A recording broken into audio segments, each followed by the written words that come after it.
Is your life completely overbooked? So much so that it seems like every second of every day is overwhelming. There's something going on that ultimately is keeping you from the things that you want to be doing in order to build your health, or know that you should be doing in order to build your health, such as exercise. If that's you, you are not alone. So many people face this issue, and this is exactly what Julie and I will be discussing on today's episode of the Exercise is Health podcast. We have some simple steps that anybody can follow in order to help change this for you. So we're going to cue the intro song, and then we're going to dive right into this conversation. Welcome to the Exercise is Health podcast, where we're talking about exercise, health, and the interconnectedness of the two. We are your hosts, Charlie and Julie, and we will be coming to you every single week from our studio, Muscle Activation Schaumburg. Hey, what's going on, exercisers? This is Charlie. Before we dive into this week's episode, I want to ask you if you've ever thought to yourself, wow, the information on the Exercise is Health podcast is so great, but how do I go about implementing it? This is a question that we have been hearing time and again from so many of you. And because of that, we have created something that you are going to absolutely love. And that is the One Workout Away Challenge. See, you are just one workout away from feeling stronger, from functioning better, and from living healthier. And over the course of 28 days, Julie and I want to teach you how. To learn more about the next One Workout Away Challenge and get signed up, go to owa.matschaumburg.com. And without further ado, let's get into this week's episode. Hey, welcome back, exercisers, to the Exercise is Health podcast. We are your hosts, Charlie and Julie, and we're coming to you from our studio, Muscle Activation Schaumburg, here in Schaumburg, Illinois, where we believe that your health is your most valuable asset, and the single best thing that you can do to both boost and protect this asset is exercise. Specifically, exercise is geared towards building the health and function of your muscles. Now, so many of you exercisers have already taken the time to leave us a rating and review on Apple Podcasts, and it truly means so much to us when you do that, because look, we spend literally hours every single week putting this out to you for free so you can learn what you need to be doing in order to consistently build your health, in order to consistently exercise no matter what else is going on in your schedule. So when you take a couple minutes to give us that feedback and just show your appreciation on Apple Podcast, really, it means so much to us. It helps our message spread to more people, spread farther when they're looking for information on how to exercise and how to build their health. So thank you to every single one of you who's taken the time to do that. And right now, we want to highlight a review that we recently received. This review says, Charlie and Julie know their stuff when it comes to appropriate exercise for the individual. This isn't what you'll hear and find in the mainstream media coverage of health and fitness. Take a listen and learn something new. Thank you so much for that 5-star rating and review. We really appreciate it when you take the time to leave us a rating and review, because like Charlie said, it's how our message spreads. And on this platform of free information, we want to be able to reach more and more ears and to grow our exerciser community. All right, Julie, I have a question for you. Okay. Have you ever felt like your schedule is busy? Yeah.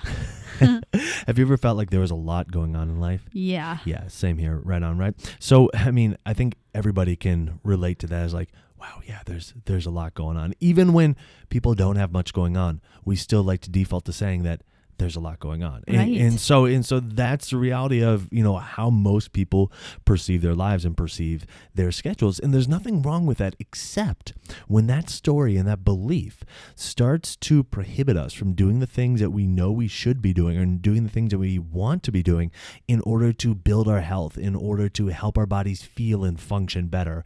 And one of the biggest things that gets chopped off right away out of people's lives is exercise. We start to feel like, oh my gosh, there's just too much going on. My life is overbooked. The easiest way to kind of get a little pressure release with this is just to, chop out the time that I was spending exercising, and okay, good. There's some time that I can, fill with more stuff now because I don't have to go exercise. So if that's you, or if you know somebody, if you've ever felt that way, if that conversation's ever run through your mind, we want to let you know that, number one, you're not alone. All right, this is a super common thing across the board for people, all ages, all walks of life, all, retired or working. It doesn't matter, right?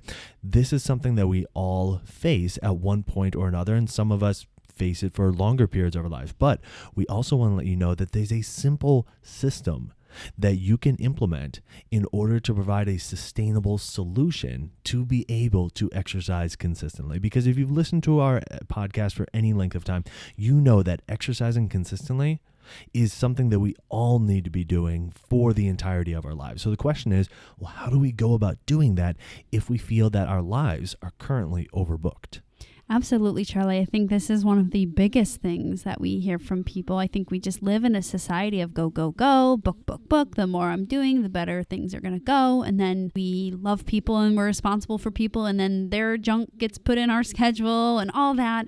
And I think it's kind of humbling just to remember that there's only one human on this earth that is responsible for taking care of you, and that's you. And I think sometimes we want to default that to blaming others, not in a negative way, but just in our brains, we think, well, I can't do that because I've got children. I'm going to blame my children for my poor health. Or I can't do that because I'm bound to my job. Or maybe you think of it in a positive way. Like, I love my job. I need to be there all the time. It's taking up all my free time and my work time. And, so it's not necessarily always a negative thing. But I think we also do need to really remember that it is our job to take care of our health and our body. And one incredibly potent way to do that is to find ways to exercise. And no one's going to find it for you. We have to find it ourselves. We have to find our reason for exercising ourselves. And it's so important that we're taking steps to exercise, because the earlier that you start, the better. And it's never too late to start. But the more that you can start engaging in this regular activity, even if you're in a phase of life that you're like, wow, this season is tough. I don't even know, how I could keep exercising through this. Every season there's a way. And remembering that it's our job to find that way, even if you feel like my whole life and my whole world is crashing into my schedule, and how will I find more time? Hey, Julie, I really appreciate that point that you brought up about, hey, like, you are responsible for you. Like, the only person that's responsible for taking care of you is you. And I mean, look, I've been super guilty of, playing blame game and stuff like that, especially over the last 3 years. Like, we have a 3-year-old and a 1-year-old, and just this feeling of like, not so much with my exercise, but like with our business. It's like, oh my gosh, like, am I going to get a second to breathe, to like truly grow our business until, our kids are, in high school? Like, do I have to wait like the next 15 years to actually finally start growing our business? Because it seems like every time I try to get a ball rolling, then it's like, a request comes up to, turn on a show, or, I need some water. Or it's like, I can't get a second to focus. Right. So if you've ever felt that way, and maybe it's not regarding your business, but maybe it's regarding something else in life, like your exercise that we're going to talk about, believe me, I get it. Because eventually what I had to come to terms with is like, look, buddy, it's on you. It's 100% on you to get this thing done. And it doesn't matter whether it's, like in my case, growing our business, or, maybe in your case, trying to, figure out how to exercise consistently. It's 100% on you. And once you could just like step into that and be like, okay, yeah, you know what? It doesn't mean it's convenient. It doesn't mean it's easy, but there are ways that, it can actually get this done. That's actually a very freeing feeling, as opposed to one that's like, I just want to pass it off onto somebody else, playing like a hot potato, like, just get rid of it. You can be like, no, this is mine. I get to take care of this. And, with your body and your health, it's yours. You get to take care of it. So if you're feeling like, oh my gosh, there's just too much going on for me to exercise consistently, stay tuned, because we actually got some steps that you can start implementing today to help you not only change your mindset about that, but actually get your workouts in consistently. Charlie, as you're saying that, I was thinking of an example that I struggle with myself, and I want to share this because I think it's very common. At least I've found it repetitively come up when I'm talking with my clients, or talking with prospective clients, or just people that I know. They always want to tell me about their exercise, maybe because I'm a trainer. But anyways, is that I don't know where I obtained this idea, but I really struggle to advocate for myself, mostly because I feel like other people should advocate for me. And I know when I say it out loud like that, you're like, well, duh, Julie, why should you expect other people to advocate for you?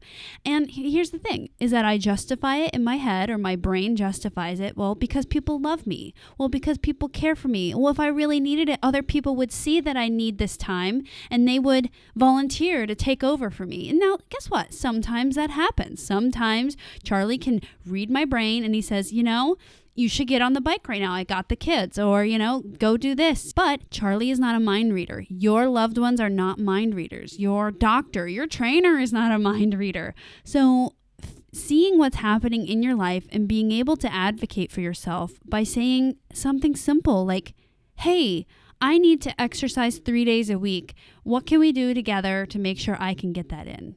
Or say to your spouse, it seems like the only way I regularly exercise is when I meet with my trainer. Is there a way that we can manipulate our schedules or reallocate our finances so that I can do that? Because my health matters. I matter. So really look at yourself. Do you struggle to advocate for yourself? I find a lot of especially my female clients, I don't want to categorize that just as a female thing, but I think in general, we try to take on the responsibility of a group or our families, and then we feel bad advocating for ourselves, or we just don't. We've been trained, our brains don't want to do it. So just remember, you can advocate for yourself, and the more you're advocating for yourself, the better you will be able to get what you need out of your relationships. And very often it is not damaging to your relationships, I've learned. No, it's really not. And in all fairness, I know it may feel like it's predominantly a female thing. I'm going to tell you, it's a largely a male thing as well, because a lot of times guys will be like, well, just put it on my shoulders. Let me carry the burden. I can keep carrying the burden. And it's like, okay, dude, eventually you just got to say, yeah, you know what? I'm not 25 anymore. I'm not 18 anymore. My health isn't just naturally going up. I need to actually invest in this thing, invest in this body. And that means I have to be a little bit selfish. And you might be hearing what Julie's saying and saying oh, that sounds really selfish. And there's always this negative stigma and connotation around, selfishness or whatever. I'm telling you, the best version of you does not get to be by completely depleting yourself for everybody else. You're going to have to at some point say, you know what? I need these things in order to be the best version of myself. And when you can be the best version of yourself and give that to your family, your community, your relationships, everything flourishes then. You give it such a better chance of flourishing when you get to show up as the best version of you. And not only that, but you also give permission to those around you to show up as the best version of them as well. Okay. So that's kind of like our initial, intro into this whole discussion. I know it's a lot of mindset stuff, but I want to let you know where we're coming from and let you know that if you're feeling this way, you're not alone, because a lot of people do feel this way. And this is something that Julie and I battle with ourselves, on a constant basis. So the question really is, okay, well, how do we go about integrating exercise into our overbooked life? All right. And straightforward solution is start doing it in ways that are congruent with the life that you already have. See, so often when we think about adding in exercise, we think about it's like, if you have an ice cream sundae, you're going to add more on top, right? And eventually you keep adding more and adding more and adding more, and the bowl just overflows. And so when we think about, oh my gosh, my bowl is so already chock full of just everything. And even if it's great stuff that I love, how can I possibly add in, one more scoop of ice cream or, more cherries or whatever, and if you don't like exercise and you're not seeing it as ice cream, but just stick with me for a second. So what we're saying is, try to not view exercise as something that you're adding on top of your life, but rather you're adding into the life that you already have. And so you need to make it congruent with the life that you're already leading and the activities that you're already doing. Absolutely, Charlie. It's like taking plain chocolate ice cream and then making it into chocolate mousse tracks ice cream. It's still the same volume, but it's just better. I love it. Anyways, that's a little insight onto my ice cream preferences. So here's the thing. Step one is you have to pause and zoom out. Now, let's talk about this for a little bit, because this one can be pretty humbling. I think sometimes we forget the difference between being busy and doing things with meaning. Like, when you say like, how have you been? And it's almost like a pat on the back to like, well, like really busy, like so busy. And it's like, well, great. If you're busy, that's one thing. But if you're doing things that matter to your life, that's a different thing. And they could be the same, but they could also be different. And what I've found is that sometimes pausing and zooming out to really look at what is happening in my schedule. Is it just getting away from me, or am I actually inserting things into my day that I want to be doing and that I need to be doing, that I'm responsible for, versus just doing the things that are piled onto me? Or am I just saying yes to everything? So sometimes it's helpful to have like a third party help, like an outside person. That's not you. That's like, hey, reality check. You're doing a bunch of stuff you don't need to do. You're doing a bunch of stuff that makes you unhappy. You're doing way too much work that you're not being paid for at your job, or whatever it is.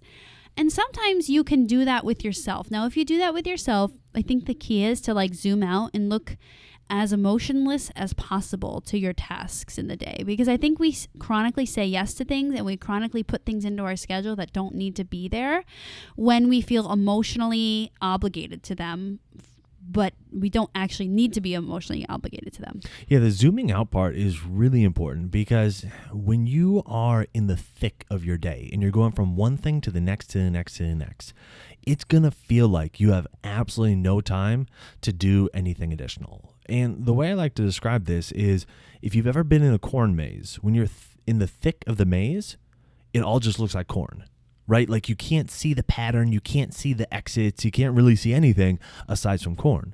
But when you're able to zoom out and you say, oh, wow, yeah, that corn maze, it looks like a pumpkin. Oh, wow, that corn maze, it's shaped like a scarecrow, or, whatever kind of other shapes and whatnot they make corn mazes into, right? And so you're able to see that once you zoom out. And when you zoom out, you're also able to see the clear exit paths. And say, oh, wow, yeah, I spent 30 minutes just circling around over the same 4, avenues, because I thought, I was going a different direction each time, when in fact, I was just going in circles. But you zoom out and you say, oh, wow, if I just would have turned left instead of right, I would have been out in, 10 steps around the corner there. It's really hard to see that when you're in the thick of it, right? And so often our lives are like these corn mazes where we get into them and the only thing we can see is corn. And it's like, how do I possibly add in anything else? I have no way out of this right now. And so pause and zoom out. And so what does zooming out look like? Well, like Julie said, getting a third party opinion on, what you're actually doing with your day. You can also do like a time analysis, okay, where you are analyzing how you're using your time during the day. And so you're going through your day and you're writing down, okay, during this chunk of time, this is what I'm doing. During this chunk of time, this is what I'm doing. And you're not analyzing it while you're in it, but you do that for, 24, 48 hours, maybe even, some people like super highly productive CEOs will do it for like a week. Okay. And then they'll sit back and they'll analyze, oh, okay, wow, during these periods of my day, this is what I was doing. And because I was in the thick of it, I thought that I need to be doing that, but really I can offload that, or I can delegate that, or I can, choose to do something else with that time. Okay. Now you may not have those opportunities, but at the end of the day, you do have the opportunity to analyze how you're using your time, which will then lead us into the second step of this process. Absolutely. I think when you pause and zoom out, it really highlights all those areas that maybe you're not so sure of, or you would prefer to not be doing. So our next step is to look for trends in your current activities. Yep, absolutely. So what we're looking at with this is when you're looking at, how you're using your schedule or using your time, and you're zoomed out and you see, okay, like generally the trend is for me to be awake, say at like 6 a.m. and then I'm at home until, 8 a.m. and then I'm commuting to the office until 8:30. And then from 8:30 to 12:30, I'm working, and 12:30 to 1, I'm at lunch, and then 1 to, 4:30 or 5. And so just looking for those general trends. Okay. And because within those general trends present opportunities to start getting some exercise in. You might be thinking, well, how the heck do I get exercise in when, every day I'm at home from this time and I'm at work from this time and I'm commuting during this time? And that's really where the secret of this process starts to come in. But so number one is to zoom out. Number two is to start to identify those trends, because that will be the key to being able to implement exercise in a way that's congruent with activities that you're already doing. Now let's talk about step number 3, and then let's give you some examples of putting in these 3 steps all together. So step number 3 is going to be, how do I add activity that is congruent with my current activity? So you've zoomed out, you're looking at the trends that happen throughout your day, and then you're like, okay, well, where can I put in activities that's congruent with my life? Because again, like if you're doing something that completely disrupts your schedule, dominates your schedule, or completely disrupts something, some people that just doesn't work for. Now, some people like to do it like that, and then it's like they love it, they jive on it, it's cool. But if you're not that person, well, then we're still talking to you here. So this is like, for example, finding times that you're already walking and add in a little more walking. Or times that you might have with your children that you can maybe include them in on your workouts, or make it so that you're working out and they're still having a nice time, or having a meaningful morning or whatever. So looking at where are these trends and what are the activities I'm doing during then, and how can I insert some kind of activity into those so that it can become this consistent exercise thing. Absolutely. So an example of this is when Julie had our daughter. Our daughter was a wonderful sleeper, and for the most part still sleeps really well, and she was consistent with her sleep. So she would sleep until like 7 a.m. every morning, okay, which meant that I knew that I could get up and get on our cycle bike and get my cardio in earlier in the morning, and be able to get that done. Well, when our son came along, he was not the best sleeper, okay? In fact, it would be fair to say that he was a bad sleeper. Nothing against him. He was just pretty lousy at it. Now, that being said, he would be up, 4:30, 5:15. And so I'm sitting there thinking to myself, gosh, in order to get my cardio in, like, do I have to be starting it at like 3 or 3:30 to make sure I can get my workout in before he was up? And so, some days I would do that, but like I didn't want to keep doing that consistently, honestly, because there were other things I wanted to be doing at 3:30 a.m. And so because of that, what I actually started doing was taking him for walks once he would get up. And so it immediately switched in my mind, hey, instead of him getting up and now it's like the rest of my morning is just shot because I can't get my cardio in, and now I have to be, watching him. So anything else productive I was trying to do, like, that's just not happening. It actually became something that I was looking forward to, because as soon as he woke up, it was like, okay, good, now I can go get some exercise in. And so he would wake up, I'd put him in the Bjorn, and we'd go out, walking for 45 minutes or an hour, and he would be awake, watching the birds and everything like that, and we would just be cranking down the road, and that's how I would get my cardio in. But here's the thing, it was congruent with the activities that were already happening, where before what was happening is he would wake up, and then I would try to get him to go back to sleep, wouldn't be happening. Eventually 6:30, come downstairs and be like, okay, let's, do something for the next 30 minutes before our daughter gets up. But once I made that switch and like, okay, now when he wakes up, that's when we're going to start doing, I'm going to take you for a walk. Now all of a sudden it's like, we're doing the activities that we're already doing, meaning being awake and being together, but I'm able to get my exercise in during that time too. Awesome. Yeah, I love that example, because it goes from my life has disrupted what I intended to do with my exercise to now I'm including it in. I'm just going to add it into what's already happening. Our son's going to love it, and you're getting in your exercise. That's great. I think another great example of this just happened recently with one of my clients, where she comes to exercise on her lunch break, and she really wanted to start exercising both times on her lunch break, because I'm here at the office for 2 days over a lunch hour. And so she really looked at her schedule and she's like, I do not exercise when I'm not here. So I need to figure out a way to get in here a second day and make sure that I get more consistent with my exercise. So I love that she did that. She did a great job advocating for herself. She saw in her schedule where she would do it, and she made sure that it would just slide right into her lunch hour. So that would be a really good example of that too. Also, another one is if you're walking into your office, you can take a few minutes to do a 10-minute walk before you get into the office, or take a 5-minute stair break and go up and down the stairs a couple times. Those are all great ways to just insert exercise right into your life. Our last point is not a building block with the first three, but more of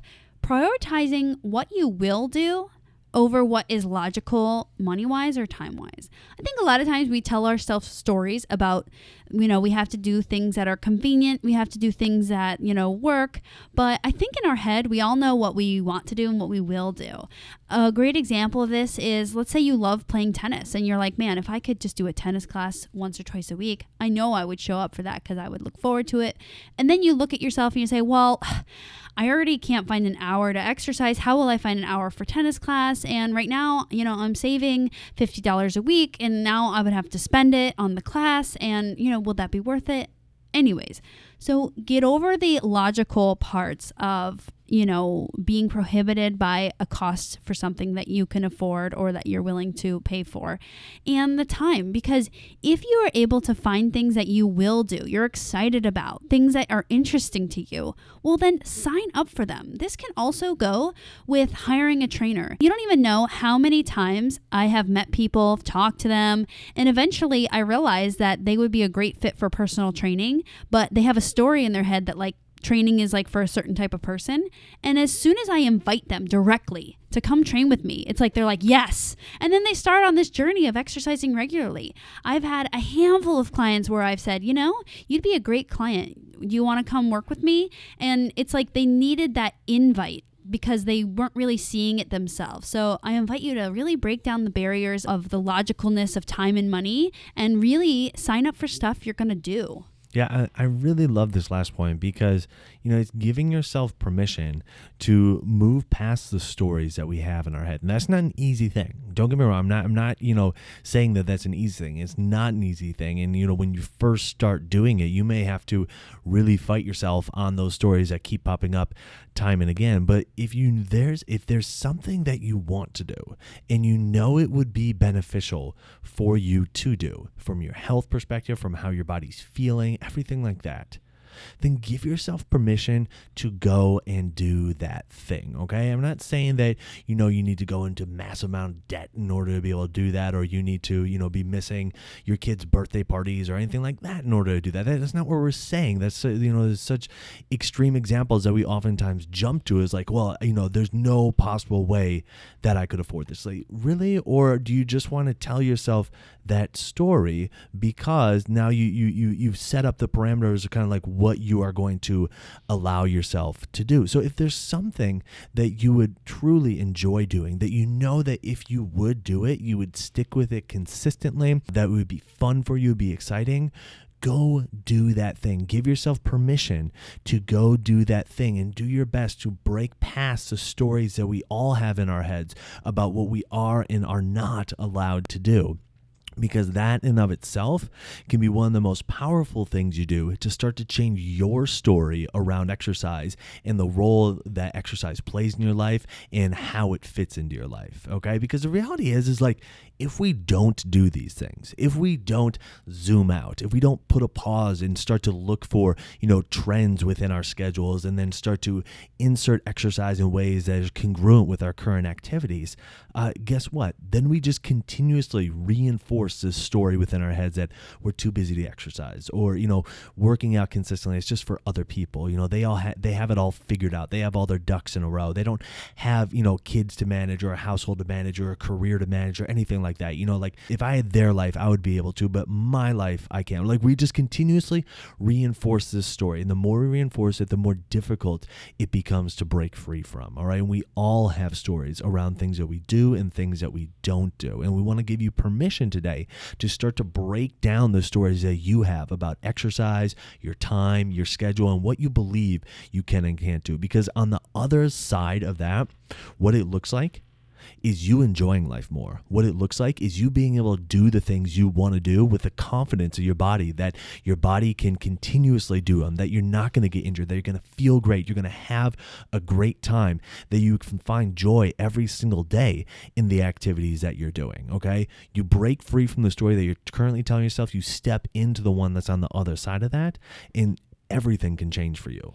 Absolutely. I think that we can almost think about doing these action steps as like the gateway drug to incorporating exercise more into our life. And now these tips are not just for people that are like fitness buffs. These are people that want to feel like, hey, I have power over what I'm going to be deciding for my body. I have power over my health.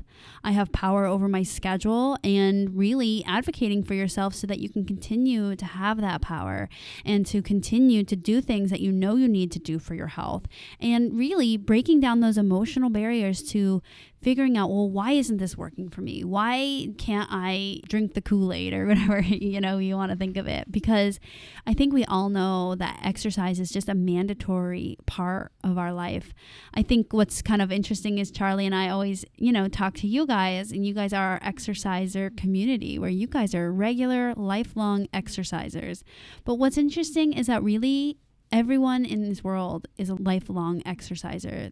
Some people just don't know it yet. So if you're hearing what we're saying and is resonating with you, and you're looking for the practical how-to, the kind of next steps to start taking to not only implement this, but exercise in and of itself within your schedule, want to encourage you to enroll in our upcoming One Workout Away Challenge. All right, the One Workout Away Challenge is a 28-day workout challenge that's going to include live workouts. It's going to include bonus workouts. It's going to include a lot of educational content that you're not necessarily going to hear on this podcast. It's kind of exclusive to the One Workout Away Challenge, but will reinforce a lot of what we discuss on this podcast. So if you're interested in joining the One Workout Away Challenge, all you have to do to get signed up is go to owa.matschaumburg.com. There's one starting soon, so make sure that you get registered ASAP, because once it starts, you can't get in that one. You have to wait until the next one. So head to owa.matschaumburg.com to get registered, and we look forward to seeing you in the One Workout Away Challenge. So who do you know that needs to hear this episode? Who do you know that feels like their life is just too overbooked in order to be able to exercise consistently? Share this episode with them so they can learn about these 4 simple steps that they can start implementing immediately to start to change their story around their schedule, to start to change their story around exercise, and be able to exercise on a consistent basis. And while you're online, head on over to Apple Podcasts and leave us a rating and review. Like we said, we take hours every single week to not only record these podcasts, but edit them, upload them, make sure they get in your ears. So if you are enjoying this podcast and you take a couple minutes to let us know on Apple Podcasts, we would truly appreciate it. So head on over to Apple Podcasts and leave that 5-star rating and review. Well, thanks so much for tuning in. We always appreciate it. Have a fantastic week, and we'll talk with you all next week. So what did you think about that episode? Did you find the information useful? If you would like some more in-depth guidance on applying this kind of information to your own workouts, make sure to sign up for the upcoming One Workout Away Challenge. You can get registered by going to owa.matschaumburg.com.